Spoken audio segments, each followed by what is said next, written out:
Lorsque surviennent des coups d'État militaires, la réaction de la communauté internationale est généralement de les condamner et d'exercer des coups d'État militaires sur le continent africain. Les 6 récents coups d'État réunis entre avril 2021 et juillet 2023 semblent intégrer une inefficacité des approches actuelles de gestion des coups d'État et des transitions politiques qui s'ensuivent.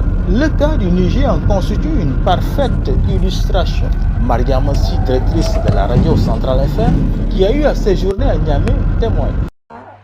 Au Niger ne m'a pas surpris parce que ça allait arriver tôt ou tard. Parce que le Niger, c'est un pays qui regorge de ressources naturelles. On a l'uranium, on a le pétrole, on a le gaz. On parle même de diamants au Niger. Alors que la population nigérienne ne se voit pas dans cette richesse. C'est une population très pauvre. La richesse, elle est gérée par les hauts dignitaires de l'État du Niger. Ce qui fait que ces soulèvements peuvent arriver à tout moment.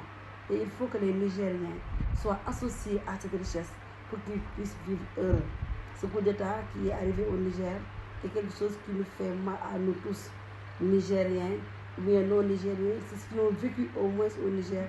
C'est quelque chose qui nous fait tellement mal. Aucune surprise, pense de son côté le journaliste chroniqueur Mamadou Sall. C'est un acte qu'il faut condamner d'abord, mais c'était prévisible. On a remarqué que depuis avril 2021, au moins 6 coups d'État ont été perpétrés en Afrique de l'Ouest. Aujourd'hui, ce qu'il faut relever, c'est que c'est la jeunesse africaine qui aspire à plus de souveraineté et plus de responsabilité. La raison évoquée est l'éternelle gestion de la mal-gouvernance. Le président Bazoum a été déchu pour, entre guillemets, mal-gouvernance, mais c'est ce qu'on reprochait également à son prédécesseur, Mohamed Issoufou, que la plupart des Africains, particulièrement les Nigériens, prennent aujourd'hui comme le prolongement de Bazoum. Souhaitons simplement que l'ordre constitutionnel normal revienne dans ce pays.